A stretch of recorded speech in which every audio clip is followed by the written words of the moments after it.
conclusion was that I killed my daughter. I've had meetings with each of the new police chiefs at my request. They never called you? No.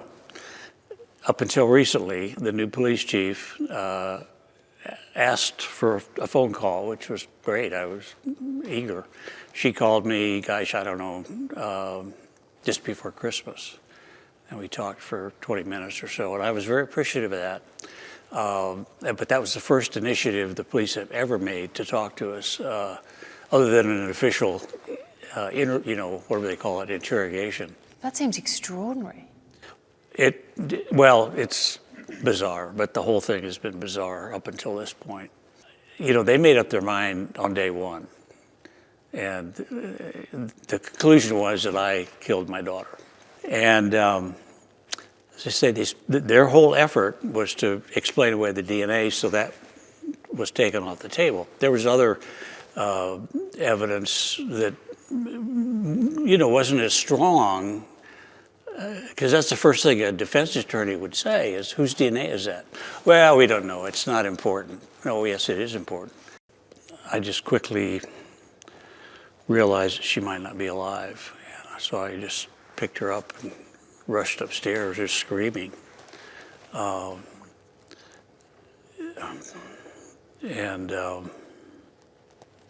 At that point, I'm sure I was in shock. I mean, you're most vulnerable at night when you're asleep in your home. Your home needs to be a fortress, and you need to be confident that the doors are locked and the windows are locked, and you've checked everything. And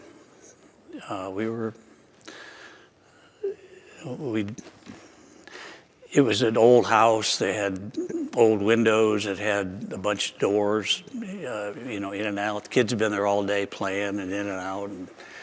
And we got home from going to a friend's house for dinner, and we were tired. We were going to get up the next morning. So it never occurred to me to go around and check the doors and make sure everything was locked. And I should have. John Andrew, you said you came home to this chaos, and this awful discovery had not long happened.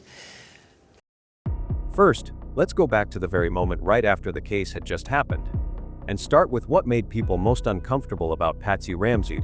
It's her attitude when speaking about her daughter's death, a cold, detached tone rarely seen in a grieving mother. Some of the earlier stories even make us question Patsy's mothering style and more. Well, I've not specifically read the autopsy report, but it is my understanding that they are not definitive about whether the substance in her digestive system was pineapple or not. All I'm saying is that I did not feed her pineapple when we returned home from the White's house. She was sound asleep. She was put in her bed and tucked in goodnight. All we know is what we've told the police, and that is that either Patsy or I gave JonBenét pineapple when we got home that night. Had we been trying to hide something, it would be very easy for us to say, oh yeah, I remember I gave her pineapple before she went to bed. Next question. But that's not what happened. Footprints outside the house. No evidence of footprints. I think it said no footprints in the snow. And we have seen photographs that were taken the morning of the 26th By the police. by the police of each of the door entries and around the house, and there was no snow. Urban myth. At the first glance, in the interview, Patsy Ramsey displays a demeanor marked by arrogance and condescension, often using a lecturing tone that suggests she is addressing someone beneath her. Her vocal delivery, characterized by a low, almost male-like pitch, mirrors the authoritative style of Margaret Thatcher, particularly in how she emphasizes certain points with a downward inflection, as if instructing a child. For instance, when addressing the absence of footprints in the snow, she declares it an urban myth, dismissing alternative narratives with a tone that implies superiority, as though the interviewer is misinformed. Her head tilts back, exposing her neck, and her chin rises, which body language experts interpret as a display of confidence and dominance, signaling that she feels unchallenged by the questions posed. This posture, coupled with her use of phrases like, by the police, to invoke authority, underscores her attempt to control the narrative and assert power over the conversation. When questioned about the ransom note, she uses phrases like, such a crime as this, and someone, instead of direct references to a kidnapper or murderer, which suggests a deliberate distancing from the event's emotional weight. This choice of words, as noted by the panel, aligns with a pattern of storytelling, rather than providing concrete details, as seen when she says, "I have been told by people who are experienced in this field," without naming specific sources. Her responses frequently invoke external expertise, a tactic described as borrowing authority, to bolster her credibility. For example, when discussing handwriting analysis, she claims her experts trained those from the Colorado Bureau of Investigation, positioning her information as superior while sidestepping direct accountability with phrases like, "Who's my understanding?" Her body language further reveals discomfort and defensiveness at key moments. When the topic of the Secret Service's involvement in handwriting analysis arises, Patsy's eyes squint, and her pupils briefly contract, indicating a moment of surprise or data intake, as if the question caught her off guard. She quickly counters with a prepared response about her handwriting ranking 4.5 out of 5, but her double eye blinks during questions about the 9/11 call, and her son Burke's alleged presence suggest heightened stress. These blinks, occurring specifically when sensitive topics like the enhanced audio tape are raised, contrast with her otherwise controlled demeanor. Additionally, her lip grooming gesture, licking her lips before speaking, signals a focus on maintaining a polished appearance, consistent with her Pageant background where perception management is paramount. Patsy's responses also exhibit a pattern of large, exaggerated illustrators, particularly when addressing the ransom note's unusual length. Her hand gestures emphasize nearly every word, as if she is exasperatedly explaining something for the umpteenth time, which conveys a sense of being done with the topic. When she says, "We have no previous knowledge about these kinds of things," her head dips, almost bowing, a gesture that suggests she is closing off further discussion. This is paired with a fading voice, growing quieter as she speaks, which the panel interprets as a potential sign of guilty knowledge or discomfort. Her excessive eye contact, described as mesmerizing, during discussions of the ransom note further indicates an attempt to persuade or dominate the interviewer, breaking only when she stammers, revealing a crack in her composed facade. The panel notes Patsy's lack of visible emotional vulnerability, which starkly contrasts with public expectations. When asked how she can discuss her daughter's body clinically, she explains it as compartmentalization, gesturing to her right side as if placing the emotions elsewhere. This calculated response, coupled with her failure to express sorrow or loss, makes her appear cold and detached. For instance, when discussing the book, The Death of Innocence, she refers to it as "or story," emphasizing her and her husband's experience over their daughter's tragedy, which the panel finds unusual. Her choice of the word story over terms like ordeal or trauma reinforces the perception of her craftive rather than conveying grief, further alienating her from public sympathy. Years before that, in one revealing anecdote from her time working for the Ramseys, Linda Wilcox described Patsy's handling of the family dog, Jax, a beacon fries that John had insisted on purchasing despite Patsy's reluctance to have a pet or allow JonBenét to own one. Patsy ended up responsible for the dog's care, confining it mostly to the patio area near the spiral staircase because it struggled with house training and often left puddles indoors.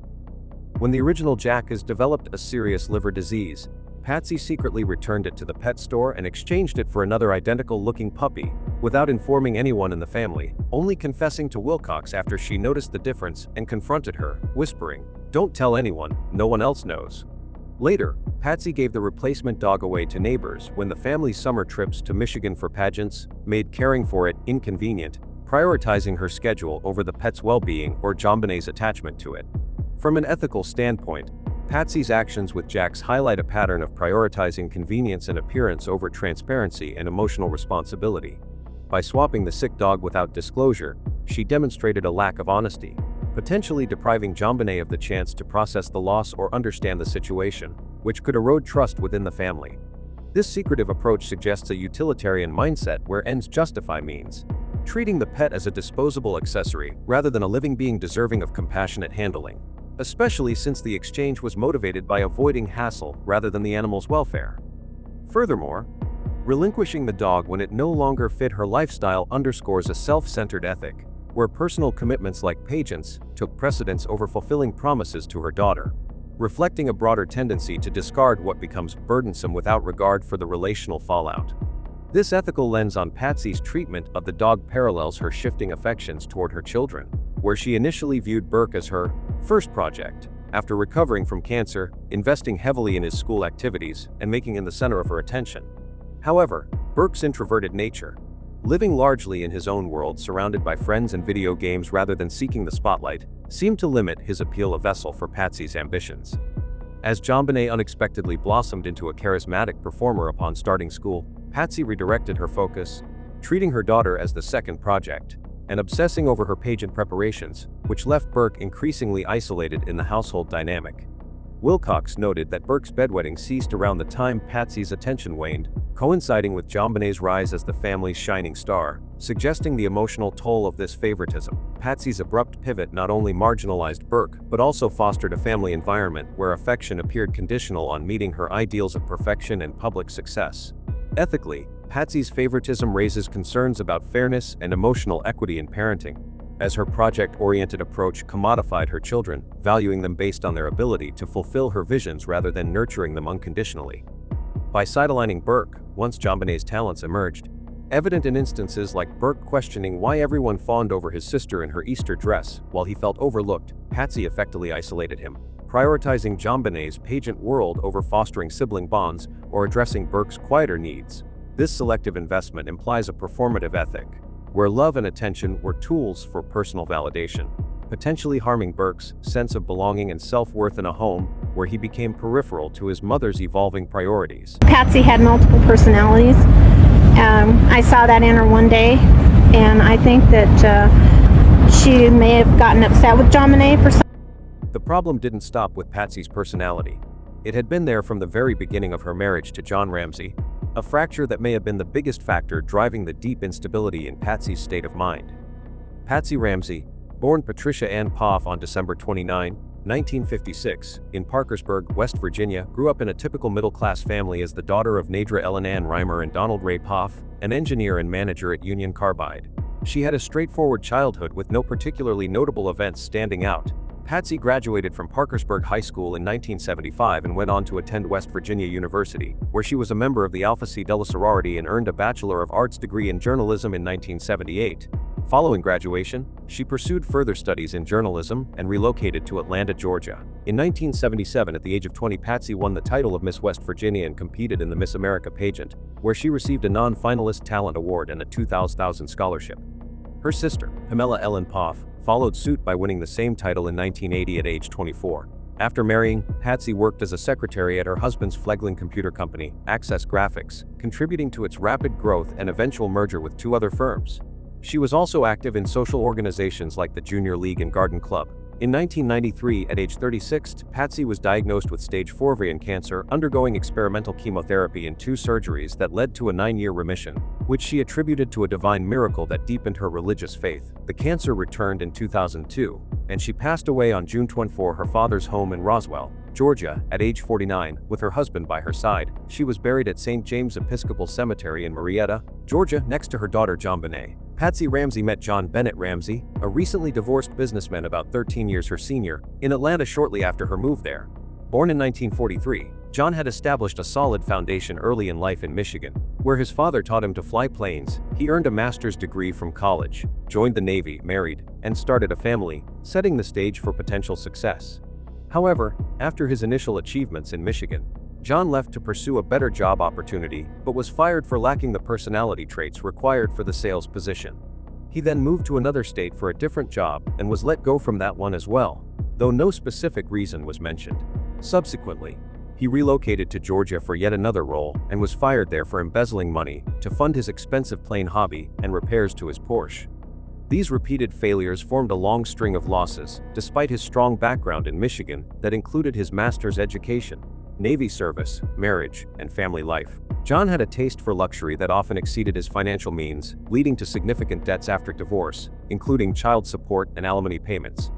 His first wife divorced him shortly after his firing in Georgia, primarily due to his infidelity, and an old friend noted that the affair was the final straw, implying there were multiple underlying issues. John's instances of infidelity demonstrated his lack of faithfulness, as he cheated on his first wife Lucinda Pash with Gloria Williams, a secretary who worked for him in the late 1970s, which directly contributed to the end of that marriage in 1978. He was capable of deceiving even those closest to him, and was willing to hurt them to get what he wanted, reflecting a selfishness evident in both his financial setbacks and personal failures. After the 1978 divorce, John faced severe financial difficulties, with numerous bills piling up, even though his military service may have previously covered tuition and provided income. One thing that becomes readily apparent is that this marriage saved John in many ways following his financial failures. Patsy and John married on November 5, 1980. When she was 23, it was his second marriage after divorcing Lucinda Lou Pash, with whom he had been wed from 1966 to 1978 and shared 3 children. The couple had 2 children together: Burke Ramsey, born on January 2007, and JonBenét Ramsey, born on August 6, 1990, in Atlanta, Georgia. In 1991, the family moved to Boulder, Colorado, for John's business pursuits, purchasing a 7,000 square foot home and enrolling the children in school. Patsy enrolled her daughter Nay in child beauty pageants at a young age, where she won several titles before turning 6. The marriage lasted until Patsy's death in 2006, after which John remarried Jan Rousseaux in 2011. Patsy Ramsey's marriage to John often appeared polished on the surface, but anecdotes from those close to the couple revealed deep undercurrents of emotional distance and unfulfilled intimacy. Linda Wilcox described their relationship as more akin to business associates than spouses, noting that they communicated politely, but without affection. She observed that Patsy functioned almost like John's secretary, handling household matters while he focused on his career, leaving little room for romantic gestures. Wilcox pointed out the absence of typical signs of closeness in their shared spaces, such as notes or small tokens of love that she commonly saw in other clients' homes. Instead, the couple's interactions lacked warmth, with Patsy often managing the children's needs alone, suggesting a partnership built on practicality rather than passion. Bedroom dynamics illustrated the couple's disconnection, as Wilcox inferred from her cleaning routines. She noted that the sheets showed no evidence of regular intimacy, leading her to believe they did not engage in physical relations often, if at all. In contrast to other households where she could discern affectionate bonds through small details like scattered clothing or shared items, the Ramseys' master suite felt sterile and separate. Patsy and John even maintained individual bathrooms, never using each other's, which Wilcox found unusual and indicative of boundaries that extended beyond privacy into emotional separation. This physical divide mirrored their overall relationship, where shared experiences seemed rare, and Patsy often appeared to shoulder load solo, while John pursued his professional ambitions. Another housekeeper, Linda Hoffman-Pugh, echoed these sentiments, describing the Ramseys as amicable but emotionally distant, much like an amicably divorced pair. Hoffman-Pugh observed that evenings were family-oriented, with Patsy handling homework and bedtime stories, while John remained detached, often retreating after work. She recounted how Patsy spent many nights alone in the expansive home when John traveled for business, leaving her to manage everything without his involvement. This pattern of absence suggested a marriage where companionship was secondary to individual pursuits, with Patsy pouring her energy into the children and pageants, perhaps as a substitute for marital fulfillment. Stories from the couple's social circle also hinted at underlying tensions. During holiday preparations in December 1996, Patsy managed elaborate decorations and parties largely on her own, with John contributing minimally beyond financial support. Hoffman-Pugh recalled helping with Christmas trees and cleaning, noting Patsy's exhaustion from juggling it all, without much help from her husband. Wilcox similarly described an incident where John abruptly turned off the vacuum cleaner she was using, annoyed by the noise, without a word, behavior that Patsy tolerated as part of ensuring his comfort, revealing a dynamic where her needs were subordinated to his. Financial and lifestyle disparities added another layer of strain. John, successful in business, provided luxuriously, but Wilcox observed that Patsy's role revolved around maintaining appearances, from organizing purses and shoes to hosting events, without evident reciprocity and emotional investment. One anecdote involved Patsy's frustration with JonBenét's bedwetting, a recurring issue she handled alone, as John claimed unawareness, something Wilcox found implausible given her own observations of changing sheets frequently. This disconnect suggested John was disengaged from daily family stresses, leaving Patsy to bear the emotional burden. Even in shared mobile plans, the couple's interactions lacked spark. Hoffman-Pugh described Patsy packing and organizing for trips to Michigan, while John simply arranged logistics like pilots, reinforcing a division where she managed the details and he the big picture. Wilcox's overall impression was of a home where affection was absent, with no hugs, notes, or playful exchanges between Patsy and John, contrasting sharply with the vibrant energy Patsy invested in her children. These accumulated stories painted a marriage sustained by habit and obligation rather than joy and connection, with Patsy's resilience masking deeper dissatisfaction. For what she did with JonBenét Ramsey, Linda Wilcox described how Patsy, after recovering from cancer, shifted her focus from Burke to JonBenét, treating her daughter as a second project. Once the girls started school and showed potential in competitions, Wilcox noted Patsy's meticulous planning with her mother, Nedra, and sister, Pam, altering outfits, decorating shoes and gloves with sequins, and sometimes crafting dresses from scratch.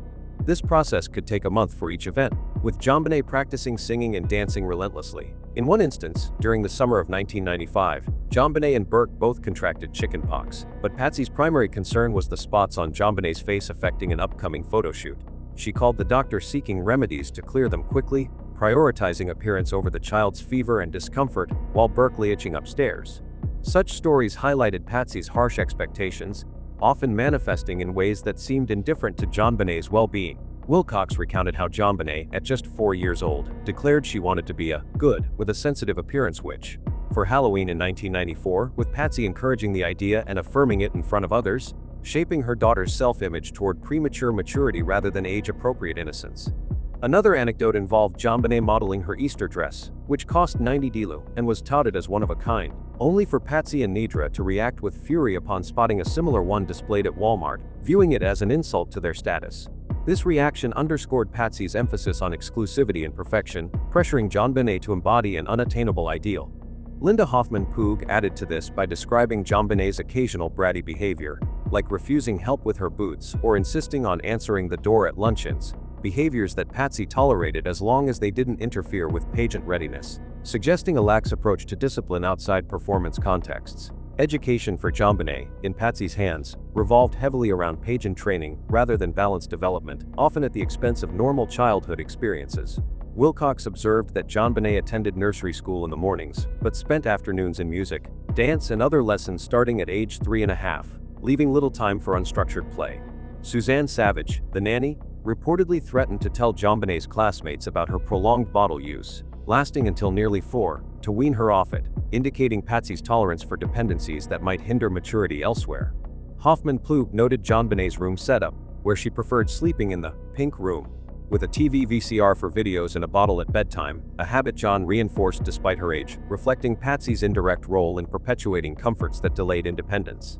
When JonBenét resisted wearing a dress for a Christmas party, Patsy grew agitated until compliance, showing how even casual events tied into grooming for poise and presentation. These narratives revealed Patsy's self-centered emotional focus, where JonBenét served as a vessel for her unfulfilled dreams, intensifying the pressure on the child.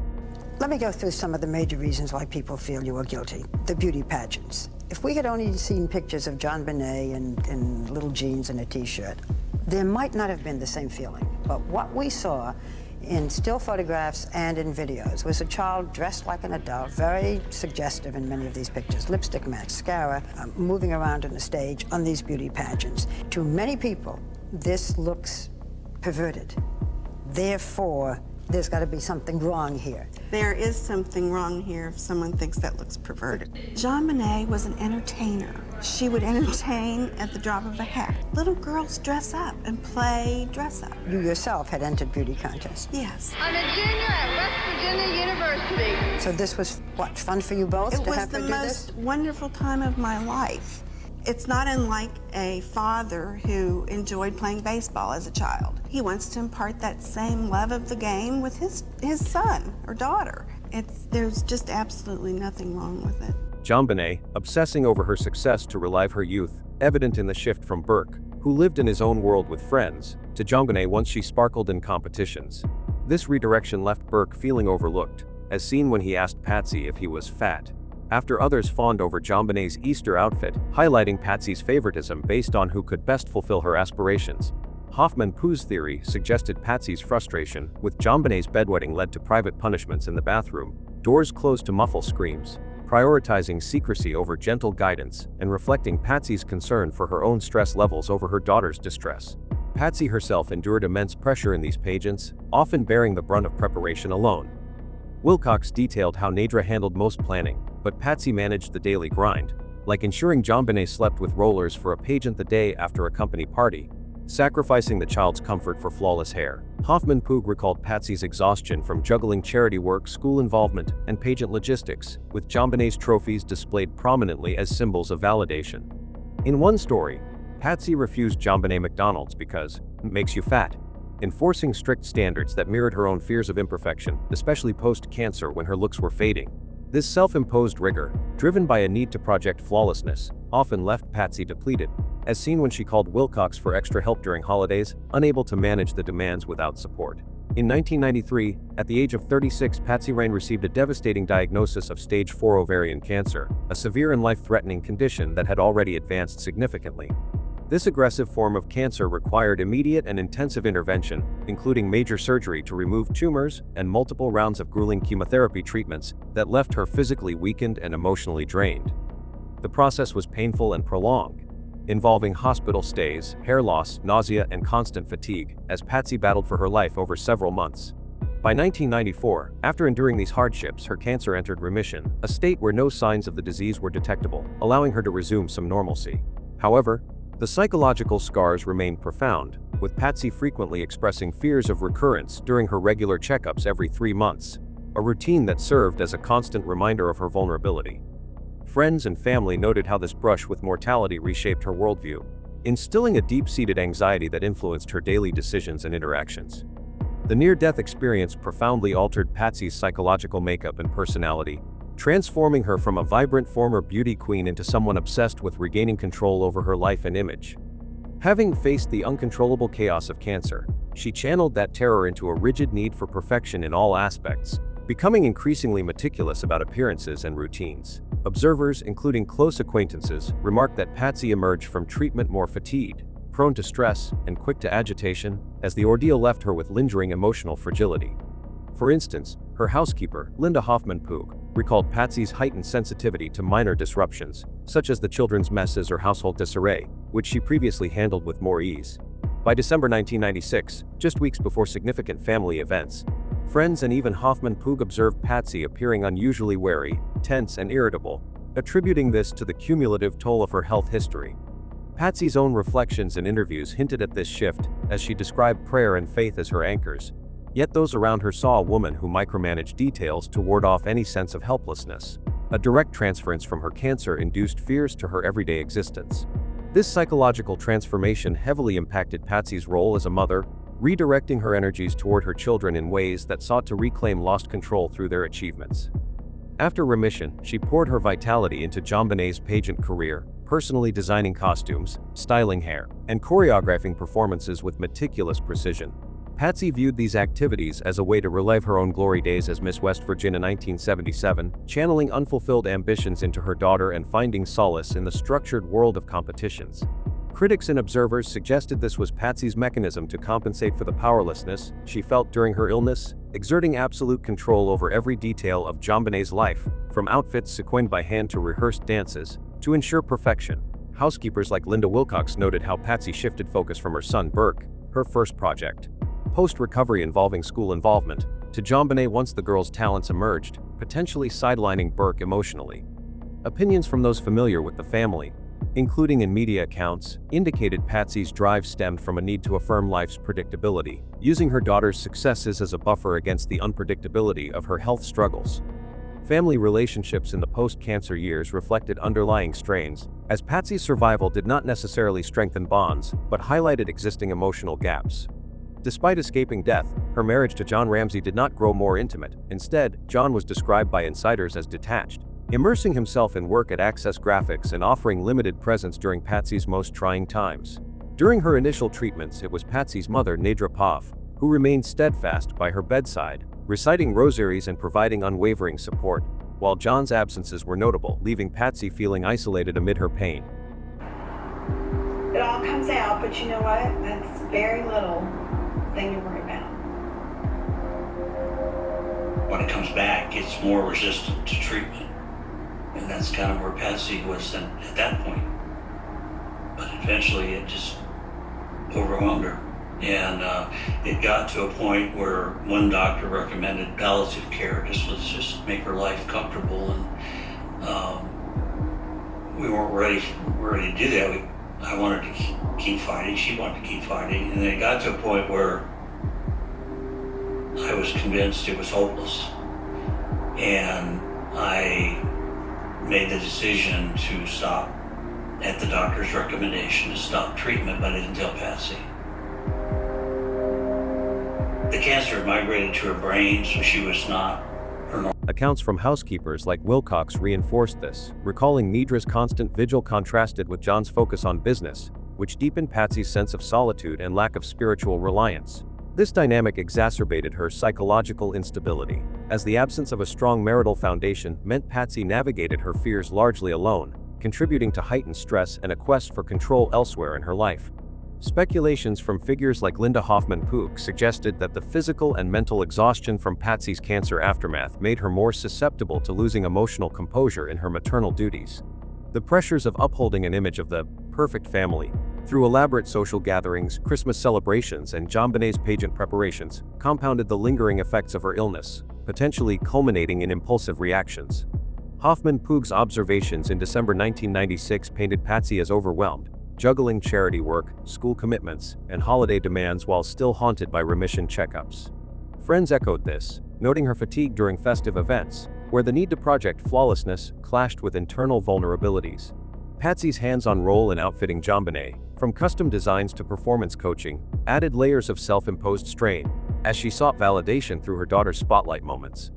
This buildup, intertwined with cancer's enduring shadow, illustrated how unresolved trauma amplified everyday tensions, pushing Patsy toward emotional tipping points without adequate support systems. Linda Hoffman-Pook, the Ramsey family's housekeeper, proposed a chilling theory about JonBenét's death, pointing to Patsy Ramsey as the central figure in a tragic accident rather than a deliberate act.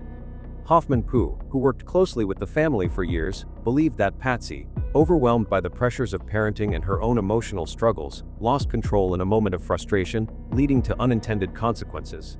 Specifically, she suggested that an incident tied to JonBenét's persistent bedwetting triggered Patsy's actions.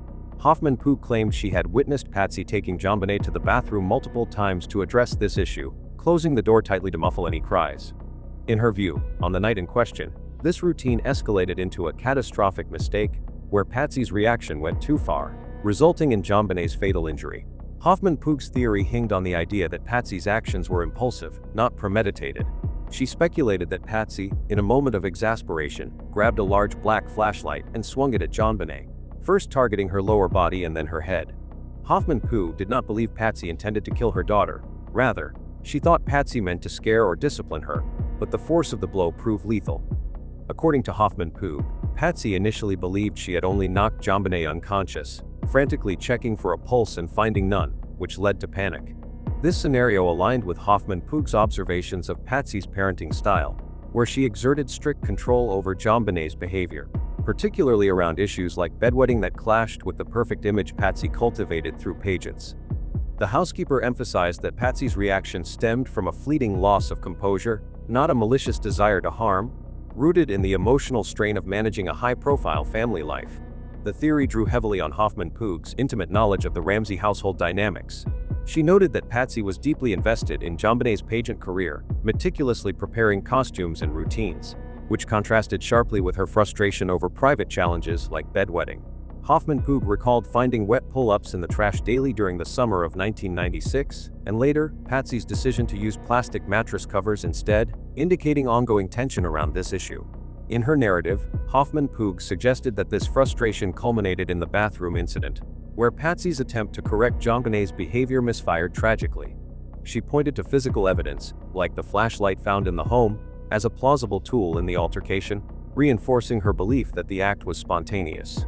Hoffman-Pook's insistence on the accidental nature of the event stemmed from her view that Patsy, despite her strictness, loved JonBenét and would not have intentionally caused her death. Hoffman-Pook's perspective was shaped by her observations of Patsy's emotional volatility post-cancer. She believed the psychological scars from Patsy's battle with stage 4 ovarian cancer in 1993, which required surgery and chemotherapy, left her prone to moments of instability. While Hoffman-Pook did not see Patsy as a murderer, she argued that the lingering effects of this trauma amplified her reactions to stressors like JonBenét's bedwetting. In one account, Hoffman-Pook described Patsy's habit of taking JonBenét to the bathroom for discipline, a practice she claimed was routine and secretive, suggesting Patsy's need to maintain a facade of perfection.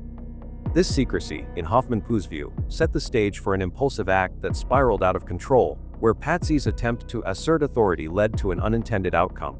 The housekeeper also connected her theory to specific details in the Ramsey home that supported her accidental scenario.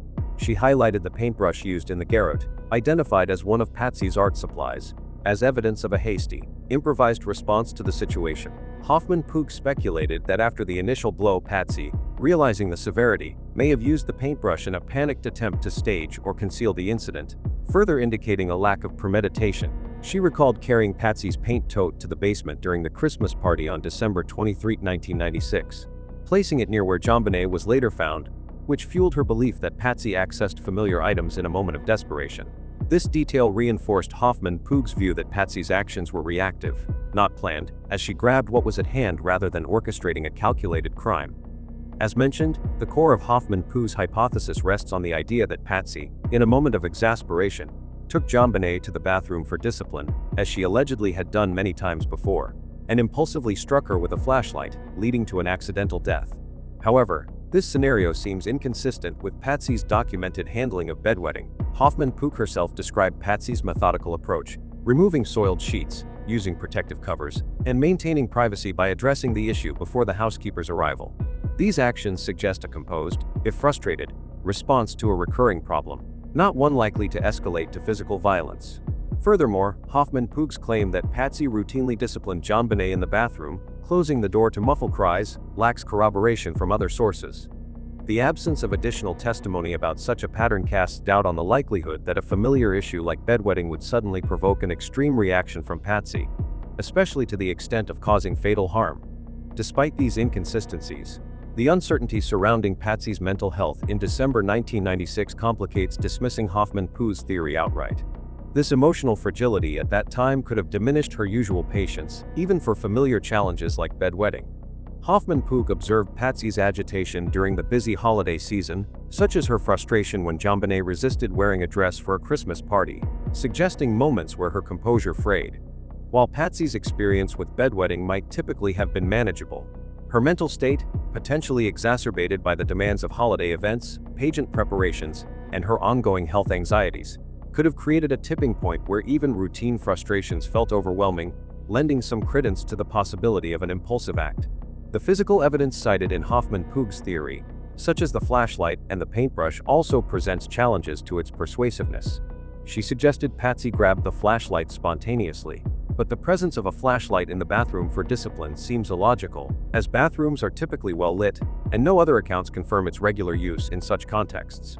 The paintbrush, identified as Patsy's, was proposed as an improvised tool in a panicked cover-up, yet this assumes a rapid shift from discipline to staging, which requires a level of calculation that conflicts with the accidental nature of Hoffman-Puig's narrative. Moreover, medical evidence indicating head injury was not the major cause suggests a gap in time between the blow and her death, which Hoffman-Puig's theory does not fully address. This discrepancy weakens the plausibility of an impulsive act escalating directly to the observed outcome without additional steps or awareness. Nevertheless, the ambiguity of Patsy's psychological condition keeps Hoffman-Puig's theory from being entirely dismissed. The housekeeper's accounts of Patsy's emotional volatility, coupled with her post-cancer obsession with control, suggest that under extreme stress, Patsy might have reacted uncharacteristically. Although Patsy's exact motive has never been fully confirmed, there is a wealth of evidence pointing to her involvement in the case, starting with the 911 call. 911 emergency. Police.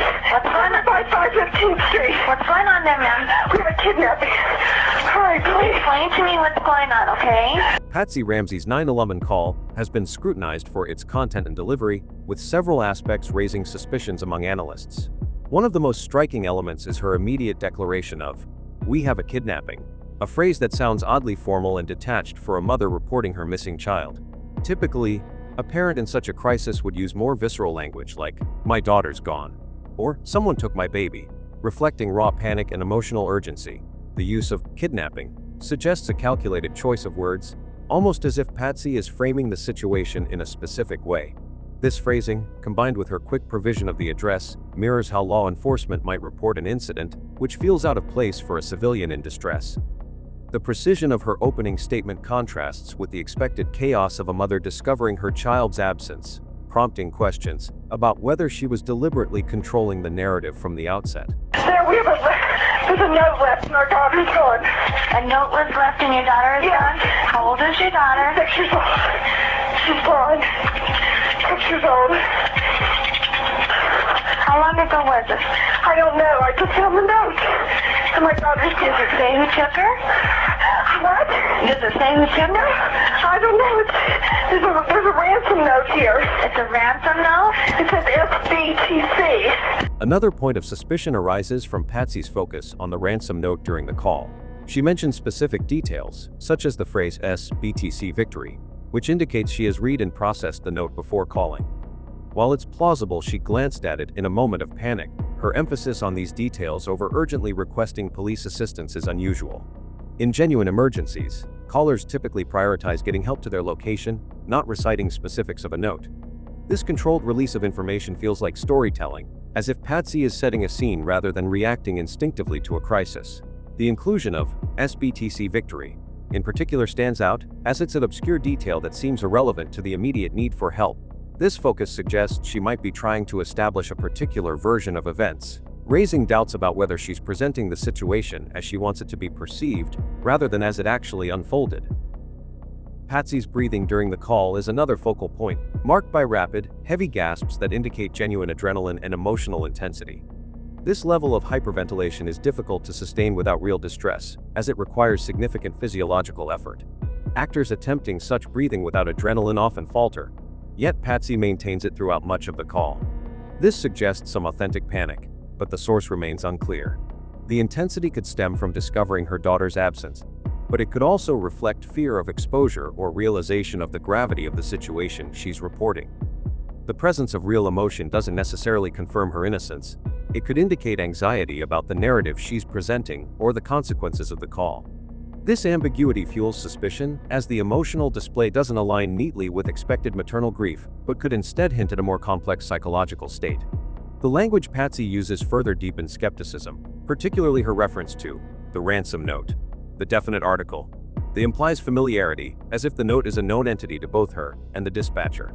In contrast, a more natural response might be ransom note, reflecting the shock of an unexpected discovery.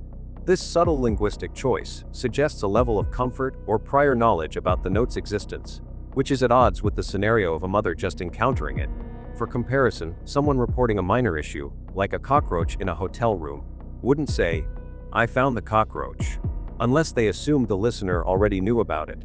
This linguistic slip could indicate Patsy's subconscious framing of the situation, possibly hinting at her involvement in crafting or anticipating the note's role in the narrative. Patsy's abrupt termination of the call is another red flag. After pleading, "Please hurry," she hangs up, which is inconsistent with the behavior of a parent desperate for help. Most would stay on the line, seeking reassurance that help is on the way or providing additional details to aid the response.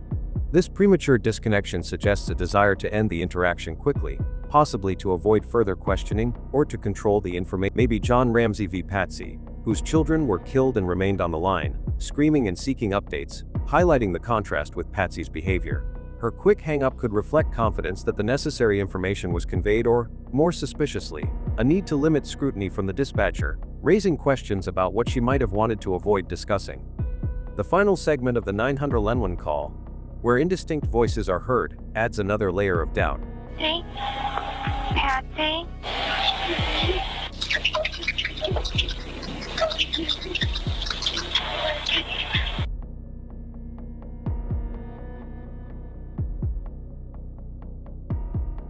Some investigators believe they detected Burke Ramsey's voice, despite Patsy's insistence that he didn't come downstairs that morning. Patsy claims the audio sounds like chipmunks chattering and is nearly unintelligible, dismissing suggestions that Burke was present or spoken to. This discrepancy is significant because it challenges her account of the household state during the call. If Burke was indeed awake and speaking, it contradicts her narrative, suggesting she might be concealing details about who was present or what was said. The experts note that Patsy's firm denial, coupled with her claim of immediately calling friends after the 911 call, feels rehearsed, as if she's preemptively addressing potential inconsistencies. Her quick shift to contacting friends also seems odd, as it diverts attention to the emergency to rallying a support network, possibly to reinforce her story or manage appearances. Patsy's physical and vocal reactions during later discussions of the 911 call, as seen in the 2000 interview, further fuel suspicion. When questioned about the call and Burke's alleged presence, she exhibits a double blink, a behavior the analysts find unusual and indicative of stress or defensiveness. This occurs specifically when the interviewer mentions the enhanced audio and Burke's potential involvement, suggesting these topics trigger discomfort. Her body language, including a tilted head and raised chin, conveys confidence or defiance, but the double blink betrays an underlying tension. Additionally, her explanation that she called 2 sets of friends immediately after hanging up lacks emotional weight, sounding mechanical and focused on logistics rather than the anguish of a missing child. This cold delivery, coupled with her insistence that Burke wasn't involved, raises questions about whether she's concealing details to protect her narrative. The analysts also highlight Patsy's tendency to invoke authority figures, such as police or experts, to bolster her account of the 9/11 call and subsequent events. She references photographs taken by police to dismiss rumors of footprints in the snow, using their authority to validate her story. This authority by association tactic suggests an attempt to deflect scrutiny by aligning herself with credible sources. However, her responses often lack specificity, and she avoids directly addressing the content of the disputed audio segment. This vagueness, combined with her controlled demeanor, suggests she's carefully curating what she reveals, possibly to avoid inconsistencies. The analysts note that her storytelling approach in the call, focusing on the ransom note and specific phrases, mirrors this later behavior, reinforcing the impression that she's managing the narrative rather than reacting spontaneously to a crisis. On the other side, the ransom note referenced in Patsy Ramsey's 9/11 call and discussed in her 2000 interview stands out as a peculiar piece of evidence, with its unusual characteristics and the behavioral cues surrounding it raising suspicions about her potential authorship. One of the most striking features of the note is its extraordinary length, spanning 2.5 pages, which is highly atypical for a ransom demand. Most ransom notes are brief, focusing on clear demands like payment and instructions, as time is critical during a kidnapping. The note's verbosity, including phrases like, "We have your daughter in our possession," and warnings about denying her remains for proper burial, suggests a deliberate, almost theatrical effort to construct a narrative. Analysts argue that a genuine kidnapper would likely bring a pre-written note to avoid lingering at the crime scene, yet this note was handwritten on a notepad from Patsy's home, using a Sharpie similar to one she owned. This suggests the writer was comfortable enough to compose it on site, a scenario that strains credulity for an intruder, but aligns with someone familiar with the household, such as Patsy, who had immediate access to these materials. The note's content further amplifies its oddity, with elements that seem disconnected from the practical goals of a kidnapping. It is addressed formally to Mr. Ramsey, an unusual choice for a criminal communication, which typically avoids such courtesies to maintain anonymity and urgency. The note claims to be from a small foreign faction, a phrase that analysts find bizarre, as it unnecessarily draws attention to the group's limited size, undermining its perceived threat. This choice suggests a lack of understanding of how criminal organizations present themselves, hinting at an author attempting to mimic a stereotypical villain rather than a genuine kidnapper. The inclusion of the specific demand for $20,000, almost exactly matching John Ramsey's recent bonus, a detail known to only a few close associates, further points to an insider. Patsy, as John's wife, would have been aware of this amount, making her a plausible candidate for crafting a note that incorporates such a specific figure, possibly to lend authenticity to the kidnapping scenario. The note's language and structure add to its peculiarities, exhibiting an artistic and overly detailed tone that feels out of place for a criminal act. Phrases like, "If we monitor you getting the money early," and instructions to bring an adequate sized attaché to the bank, are oddly specific and formal, almost as if the writer is scripting a movie scene. Analysts note references to films like Dirty Harry and Speed, which align with movie posters found in the Ramsey home, suggesting the author drew inspiration from the family's environment. This cinematic quality, combined with advice to arrested for an exhausting delivery, reflects an unusual concern for Ramsey's experience, as if the writer is raising their comfort over the crime's logistics.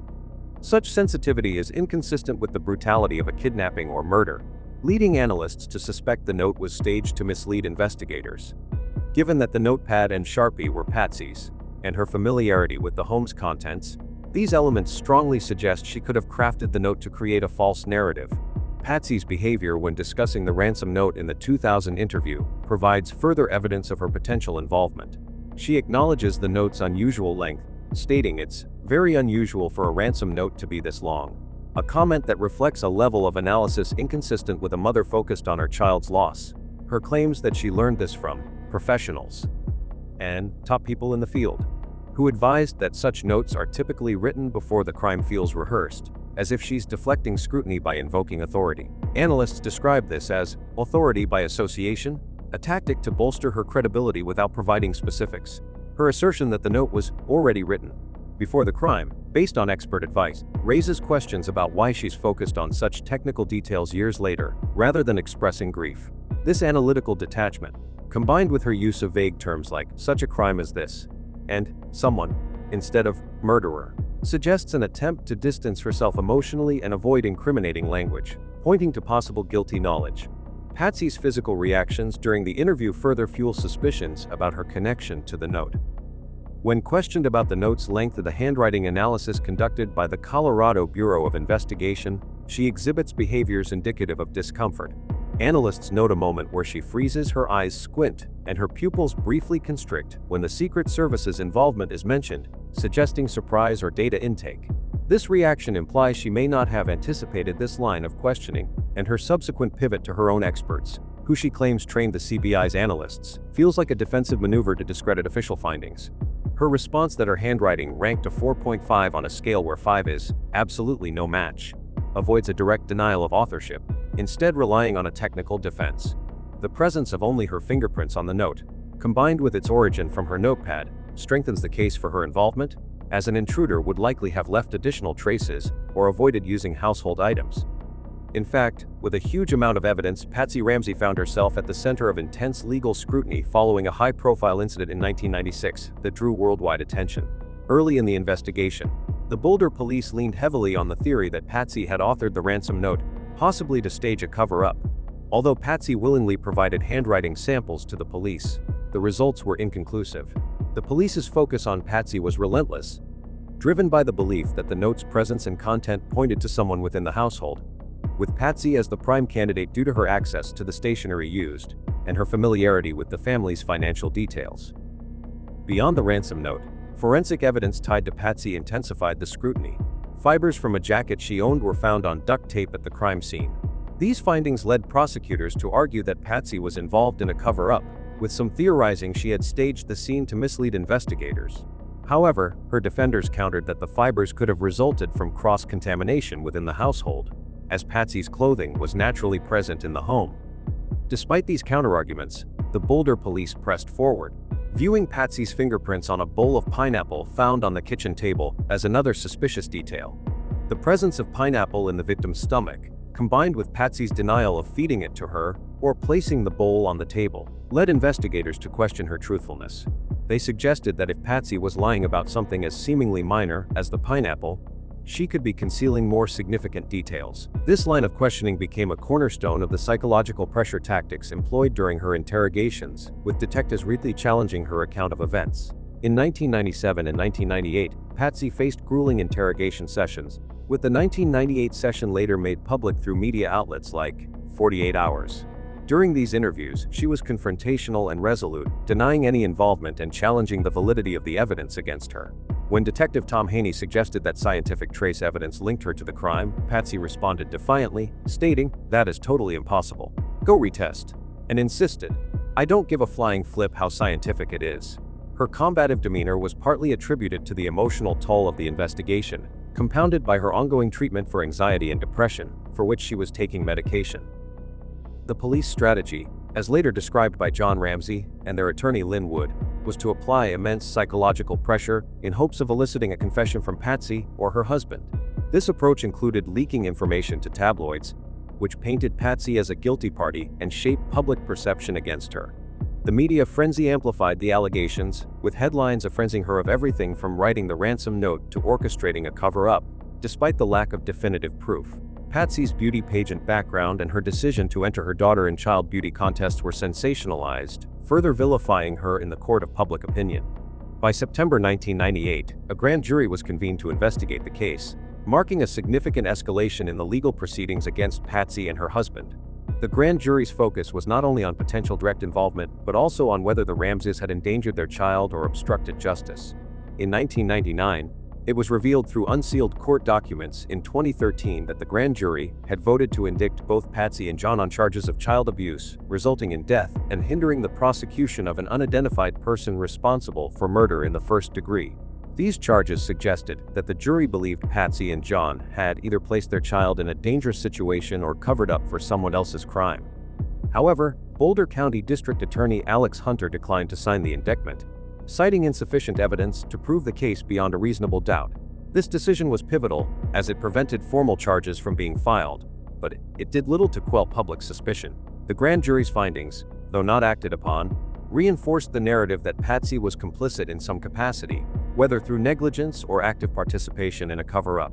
The lack of prosecution left Patsy under a persistent umbrella of suspicion, as described by the Boulder police, with no immediate resolution to clear her name.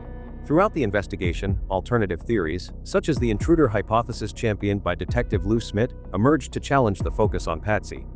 Smith, hired by the district attorney's office, argued that unidentified DNA found under the victim's fingernails and on her clothing pointed to an outside perpetrator.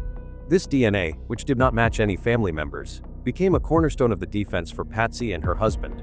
However, skeptics, including some forensic experts, argued that the minute quantities of DNA, measured in nanograms, could have originated from clothing manufacturing or secondary transfer, not necessarily a perpetrator. Despite this, the DNA evidence was significant enough to prompt further scrutiny of the intruder theory, with Smith resigning in protest when he felt the police were unfairly targeting Patsy and John.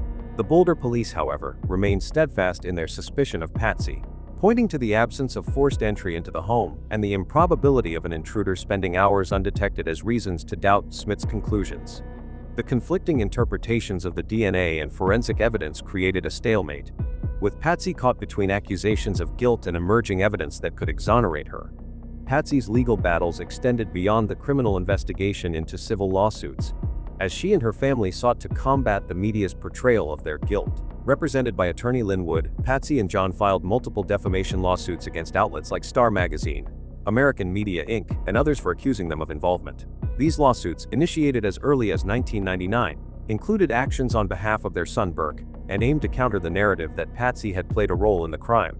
In 2001, the Ramseys were sued by individuals named in their book, The Death of Innocence, as potential suspects, but these suits were dismissed, with U.S. District Court Judge Julie Carnes ruling that the evidence pointed more strongly to an intruder than to Patsy or John.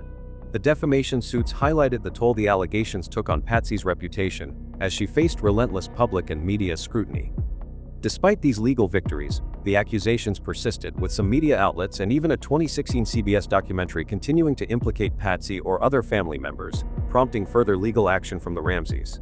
The turning point in the legal proceedings came in 2008, 2 years after Patsy's death from ovarian cancer on June 24, 2006 at age 49. New DNA testing techniques, including touch DNA analysis conducted by the Bode Technology Group, identified genetic material on the victim's clothing that belonged to an unidentified male and did not match any Ramsey family members. This evidence, which included samples from the waistband of the victim's leggings and earlier tests from her panties, was submitted to the FBI's CODIS database but found no matches. Boulder District Attorney Mary Lacey, who had long expressed doubts about Patsy's involvement, issued a formal letter of apology to John Ramsey, stating that no family member should be considered a suspect based on this DNA evidence. Lacey's decision was grounded in the belief that the unidentified male DNA was significant and pointed to an external perpetrator, though some experts, like forensic pathologist Michael Baden, cautioned that trace DNA could result from innocent sources. The 2008 exoneration was a posthumous vindication for Patsy, who died before the DNA mismatch was publicly acknowledged, sparing her the continued weight of suspicion, but leaving her unable to witness the clearing of her name. The Boulder police, however, resumed control of the case in 2009 and maintained it as an open investigation, with ongoing debates about the DNA's significance and Patsy's role. Before her death, Patsy remained an active participant in defending her innocence, cooperating with investigators by providing DNA hair blood and writing samples, though she and John delayed formal police interviews until April 1997 and June 1998, opting to hire attorneys early on. This decision was criticized as evasive, but their legal team argued it was necessary to protect their rights amid intense police pressure. Patsy's health deteriorated during this period, as her battle with ovarian cancer, first diagnosed in 1993, worsened. The stress of the investigation, coupled with her illness, took a significant toll, yet she continued to assert her innocence in public appearances and interviews, including a notable 1997 media session with John in Boulder. The lack of conclusive evidence against her, combined with the 2008 DNA findings, shifted the narrative for some, but public perception remained divided, with a 1997 Gallup poll indicating 70% of Americans believed the Ramseys were guilty. Patsy's death before the DNA exoneration meant she endured nearly a decade of suspicion without seeing the evidence that would formally clear her family. The JonBenét Ramsey case offers profound lessons about the complexities of justice and human behavior. The substantial evidence pointing to Patsy Ramsey, her notepad, the ransom note's peculiarities, and her defensive demeanor, has fueled relentless debate, yet investigators have failed to reach a definitive conclusion. This unresolved tension underscores the challenge of balancing compelling evidence with the need for irrefutable proof to deliver justice. Neither Patsy, who faced public scrutiny until her death, nor JonBenét, whose tragic loss remains unavenged, have received the closure that justice demands. The case highlights how investigative missteps, such as crime scene contamination and premature suspicion, can derail accountability. Beyond forensics, the psychological dimensions, Patsy's controlled narrative, her detached responses, and the public's bias against her unlikable demeanor, reveal how mental health and personality factors shape perceptions of guilt. These elements remind us that justice requires not only evidence but also an understanding of human behavior under stress. The ongoing controversy teaches us to approach such cases with humility, recognizing that truth can remain elusive despite abundant clues, and that psychological insights are as critical as physical evidence in unraveling complex crimes.